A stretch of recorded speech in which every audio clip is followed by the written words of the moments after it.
cambios en el mundo ocurren a una velocidad vertiginosa. Comprender la realidad parece cada vez más difícil. Pero esos cambios nos afectan y debemos prepararnos para lo que viene. En Enfoque Político Global analizamos y explicamos la actualidad en un lenguaje claro y directo. Sin vueltas. Sin compromisos. Información precisa para comprender lo que realmente importa. Enfoque Político Global. Análisis profundo en lenguaje cotidiano. Porque entender tu mundo es ser parte activa de él. Muy bien, muy buen mediodía. Bienvenidos a una nueva edición de Enfoque Político Global. Como todos los lunes y viernes nos volvemos a reencontrar para brindar la información del ámbito internacional, pero de este último tiempo también estamos hablando de lo que está pasando a nivel nacional y provincial con las distintas leyes que se están dando para que se pueda tomar conciencia y se pueda entender cuáles son los argumentos que pueden ser favorables y también los que no son favorables para nuestro país y para cada uno de nosotros también. Y como siempre nos encontramos junto a Luis. ¿Cómo estás, Luis? Hola, buenos días a la audiencia. Gracias por habernos sintonizado y vamos a empezar con el programa. Previo vamos a dar la vía de comunicaciones. Sí, tenemos el número de WhatsApp para donde pueden mandar mensajes al 3875-752521 y para llamadas nos puso muy contentos en unos programas anteriores donde una de las oyentes pudo dar su opinión acerca del tema. Es un poco esto lo que queremos brindar en este espacio donde se puedan intercambiar opiniones y visiones y queremos escucharlos y puede ser a través de una llamada al 6090-271. Esas son nuestras vías de comunicación. Ahora sí vamos a pasar a lo que es el desarrollo de las noticias. Bien, hoy vamos a tratar temas de interés nacional concretamente, pero con repercusiones internacionales. Uno de los temas va a ser, como ya habíamos quedado en el compromiso de mantener el tema en plena comunicación con la audiencia, que es el tema del proyecto de inviolabilidad de la propiedad privada, sobre todo en lo que tiene que ver con la extranjerización de las tierras. Ese es un tema. Otro tema que vamos a tratar de empezar en este programa va a ser el proyecto de ley de reforma de la Carta Orgánica del Banco Central de la República Argentina. Y otro tema que me pareció que tenemos que tratarlo en lo que nos dé el tiempo, pero resaltarlo, es el paro nacional docente que se inicia hoy y que está ya convocado por todas las centrales docentes, tanto de los niveles primarios, secundarios, universitarios, terciarios, etcétera. Así que bien, vamos a empezar con el desarrollo de ese tema. Principalmente quería ponerle un marco de expectativa a este proyecto de ley de extranjerización de las tierras, sobre todo en ese punto. El día jueves próximo, 6 de agosto, se va a tratar esta ley en el Senado de la Nación. Es un día en donde nuestro compromiso va a tener un punto de inflexión para decidir cómo ha servido este trabajo, este discurso que estamos haciendo desde nuestra posición en contra de la posible extranjerización de tierras. El día viernes va a ser nuestro programa y con la esperanza de que sea un día de mucha alegría, se puede decir hasta de festejo, en caso de que esta ley sea desaprobada y quede directamente, completamente sin efecto en el tratamiento en el Congreso. No sé muy bien cómo son los trámites legislativos, pero cabe la posibilidad también de que se lo vuelva a posponer y que se lo pase para momentos más posteriores y seguir intentando por otros medios para lograr una aprobación de esta ley que fue caratulada por la misma vicepresidenta de la Nación como una ley realmente inadmisible que se esté tratando en el país. Esto tiene connotaciones internacionales porque, por supuesto, liberándose totalmente el límite de ventas de tierras rurales en la República Argentina, va a haber pero muchísimos oferentes para apropiarse del territorio nacional. El motivo más fundamental en el que pone énfasis el gobierno es que vender las tierras argentinas a extranjeros, empresas o estados va a traer mucha prosperidad a la Argentina. Eso, para mi manera de ver, es una falacia, como tantas otras falacias hemos escuchado de un tiempo a esta parte. Vender tierra, territorio nacional es un sinónimo de prosperidad, es algo que no sucede, por ejemplo, en Salta, en donde Salta es la provincia con mayor extranjerización de tierra privada. Tiene el 11% de tierras rurales en propiedad de extranjero, que supera todos los otros promedios a nivel nacional y a nivel general, que es el 6% a nivel nacional.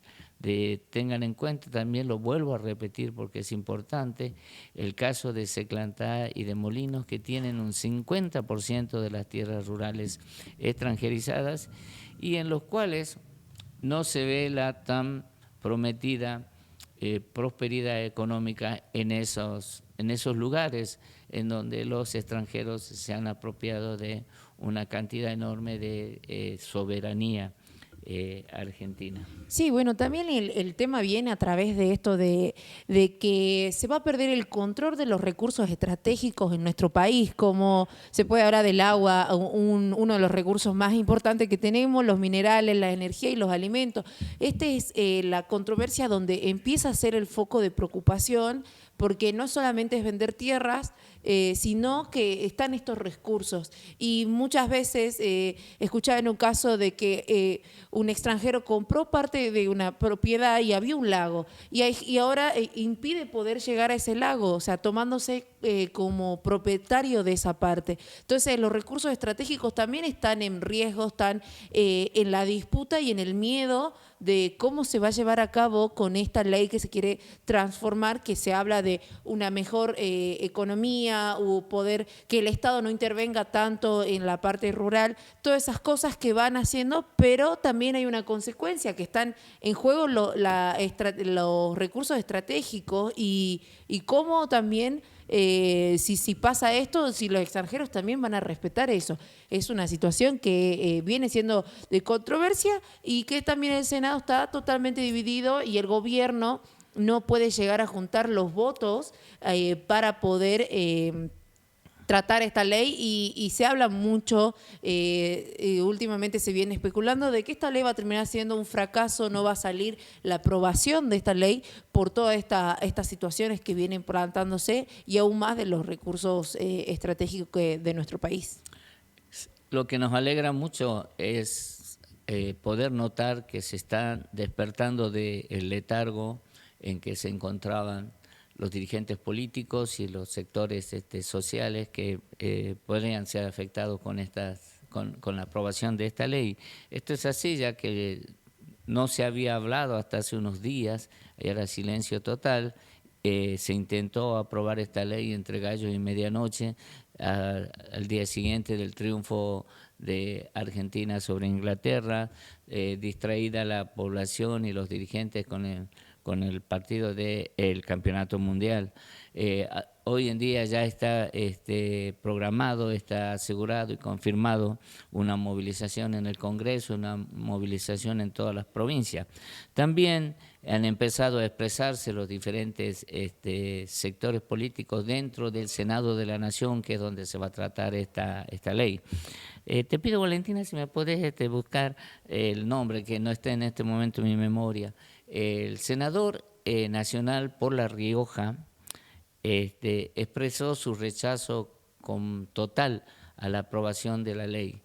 Él lo hizo recordando un motivo especial por el que atravesó un pueblo en La Rioja, y lo hizo también porque el pueblo de La Rioja se manifestó ante el senador, cuyo nombre no recuerdo ahora. Fernando Rejal. Fernando Rejal. Él mismo entonces expresó su rechazo y teniendo como fundamento para este rechazo la experiencia que pasó un pueblo de La Rioja.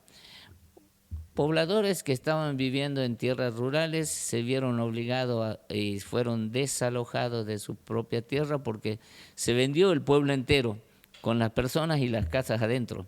Algo inexplicable que se tuvo que judicializar, se tuvo que hacer una lucha bastante amplia para poder lograr que esto se revierta, pero el senador nacional expresaba: si esto pasó con la ley que tenemos en la actualidad, imagínense lo que puede pasar con una ley de desalojo express, como la que se pretende aprobar ahora, en lo cual se les da un término de 3 días para desalojar voluntariamente, caso contrario se usará la fuerza pública. Entonces, me parece que es para alegrarse mínimamente que se empiecen a expresar los responsables de aprobar o de rechazar esta ley, como son los senadores de la Nación. Hay esto de, como decía, que es una falacia presentar como seguridad que si se venden las tierras, si se vende territorio argentino, soberanía argentina, es sinónimo de prosperidad económica. Esto lo vemos también porque se dijo que se tenía que aprobar la ley de reforma laboral, lo cual se logró.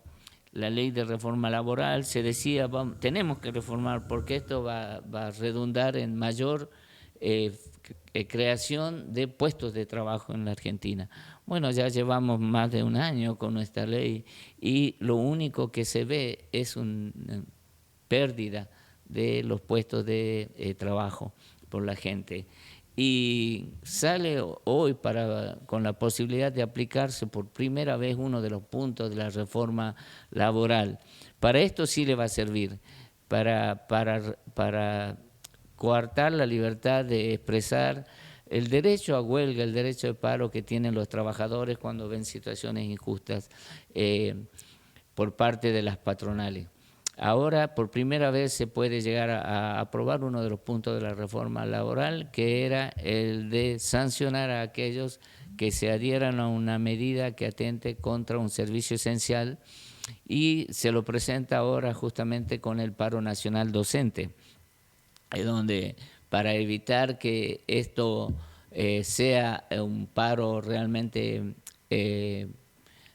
con un respaldo fuerte, se va a hacer inspecciones en cada uno de los establecimientos educativos para sancionar a quienes no estén en su puesto de trabajo. Algo nunca visto en la Argentina, ni aún en tiempos de dictadura, que habiendo un llamado de paro nacional respaldado por todas las organizaciones sindicales, salgan inspectores del gobierno dispuestos a verificar y a sancionar in situ a las personas que se adhieran a un paro.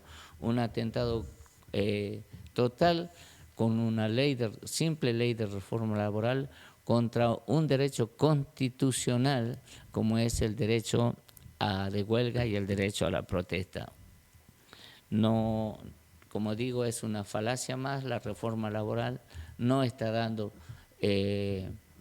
creación de empleo hasta ahora, no se puede percibir, todo lo contrario, y mucho menos una mejora en el salario de los trabajadores. Sí, bueno, el gobierno nacional cuestionó la medida recién, como hablaba Luis, y sostuvo que los gremios debían garantizar, aunque sea una actividad mínima en las escuelas. Obviamente, él además consideran que el paro perjudica a los estudiantes y dificulta la continuidad de clases, algo que viene siendo cuestionado no solamente en paranacional en las escuelas o colegios, sino a nivel universitario también, algo que viene siendo una controversia con el gobierno constantemente por esta situación de lo que es el financiamiento o el presentar ante la justicia para no poder pagar lo que ya se había dictaminado. Entonces la situación viene siendo agravándose y viene estando en tela de juicio totalmente con esta parte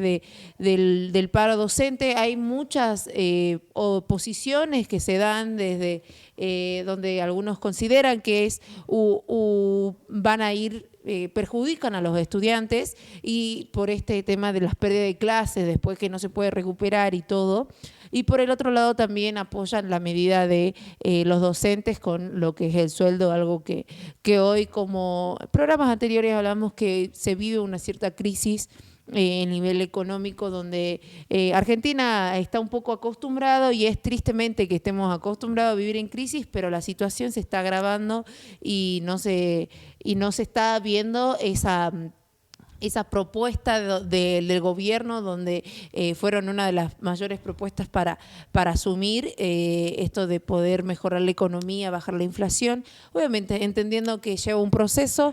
Es algo que también está esa situación ahí que hay que tener en cuenta, que no se puede hacer de un día para el otro. Entonces está totalmente dividida las opiniones y las posiciones sobre ambos temas, y todo repercute siempre con la economía a nivel nacional.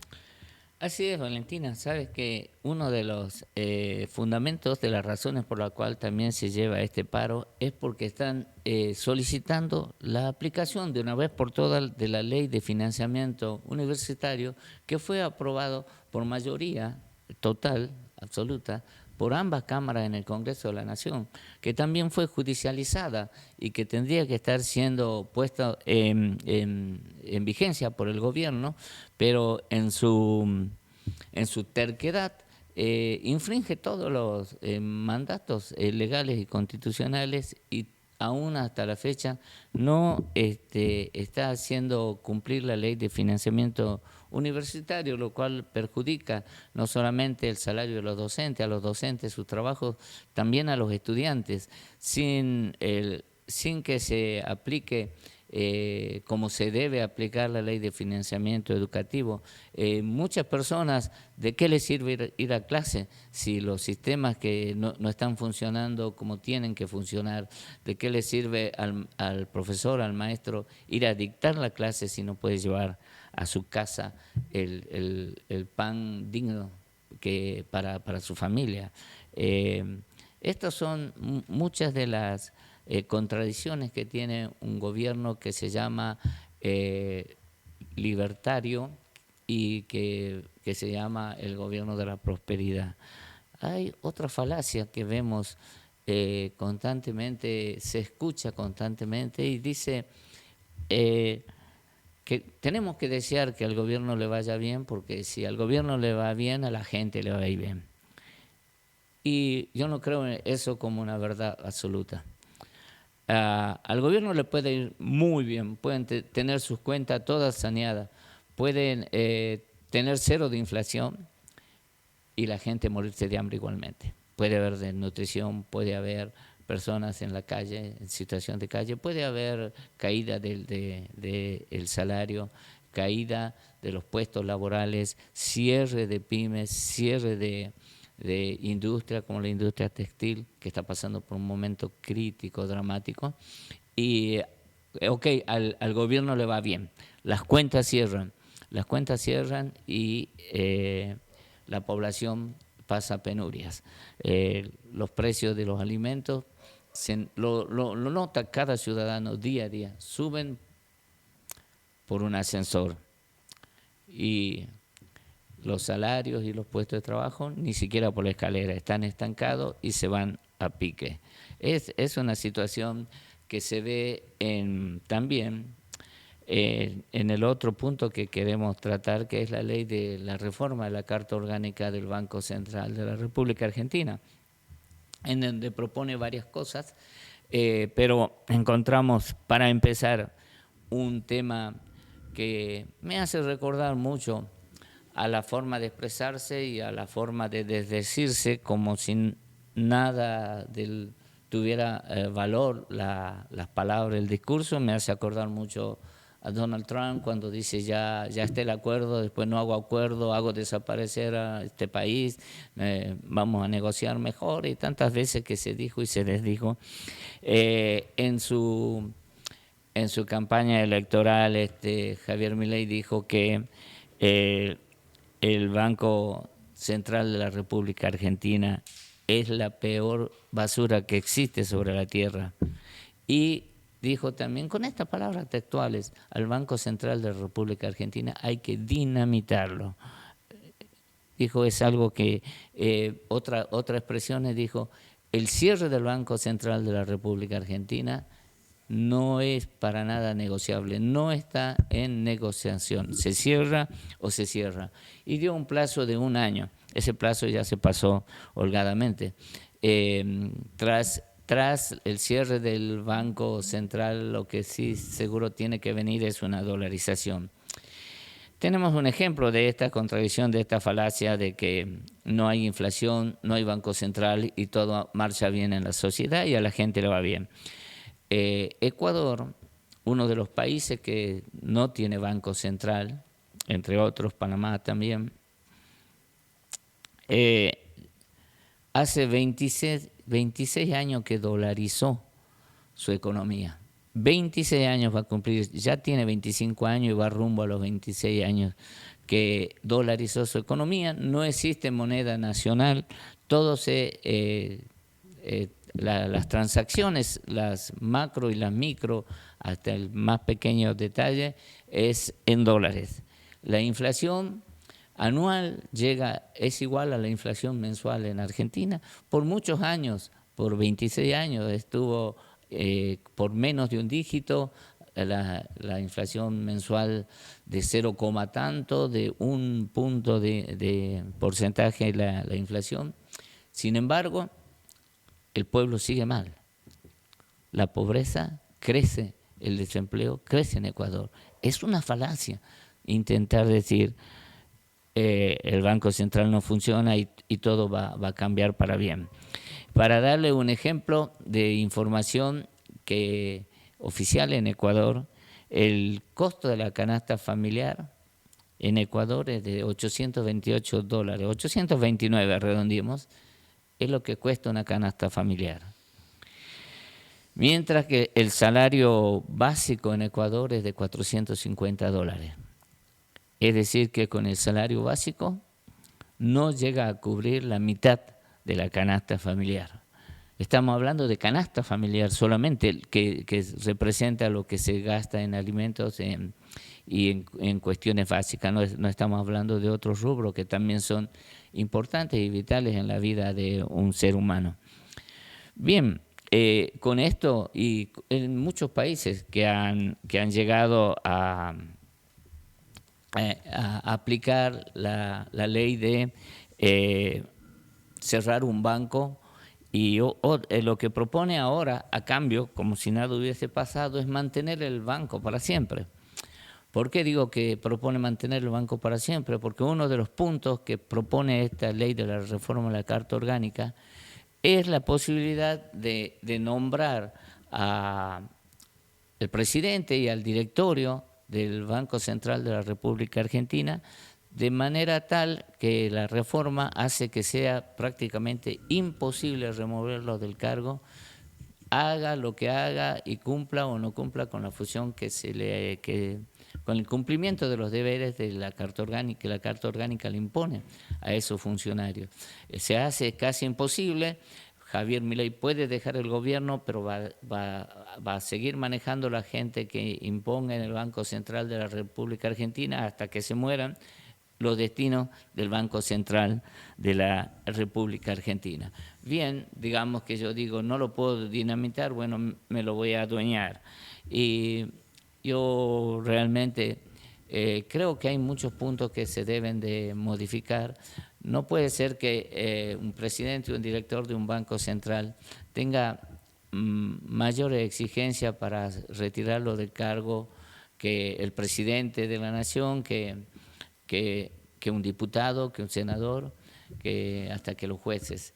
Bueno, esta es una propuesta, tiene varios puntos críticos, la propuesta del cierre del Banco Central. Otra de las críticas es respecto a que los bancos tienen diferentes funciones, tienen mandatos, se llama en la jerga, en el lenguaje bancario.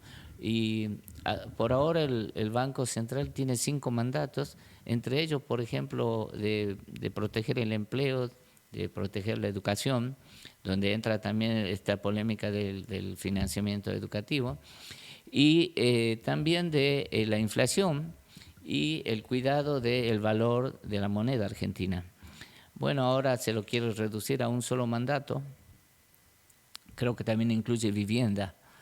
Pero el mandato se lo quiere reducir a que el Banco Central únicamente se dedique a cuidar el valor de la moneda argentina. Esa es la única función que va a tener.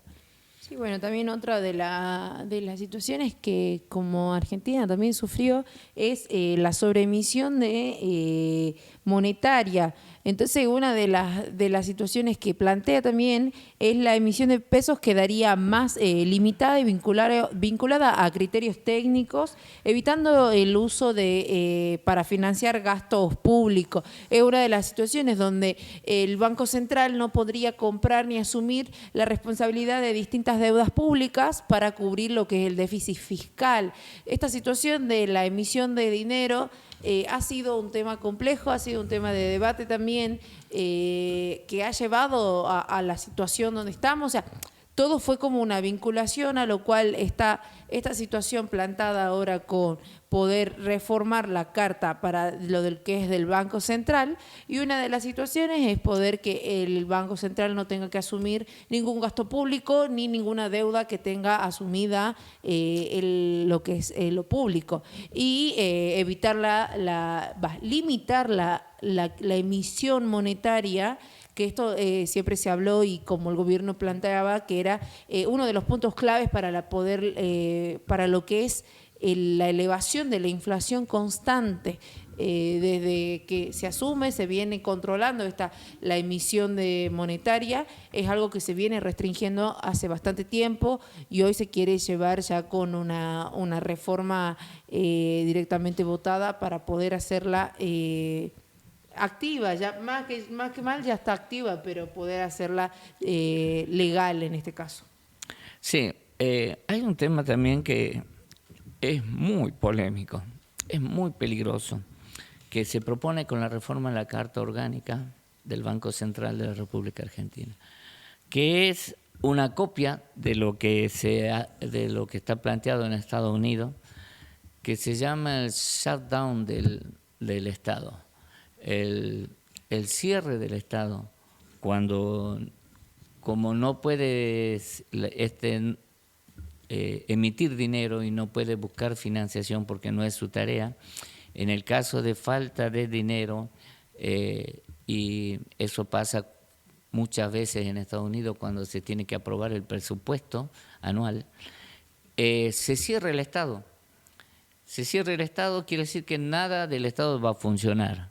Se pone en peligro la salud, se pone en peligro la educación, se pone en peligro la justicia, se pone en peligro la seguridad.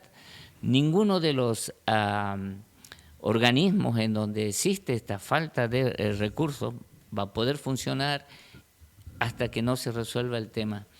Esto en Estados Unidos sirve de enorme presión para quien está ocupando en ese gobierno, en ese momento el Poder Ejecutivo, está ejerciendo el gobierno, la administración del Estado, y pone como una forma de presión tan fuerte sobre los diputados y senadores para que le aprueben las leyes que se le impongan, que ellos impongan lo que ellos se les dé la gana que se tiene que aprobar.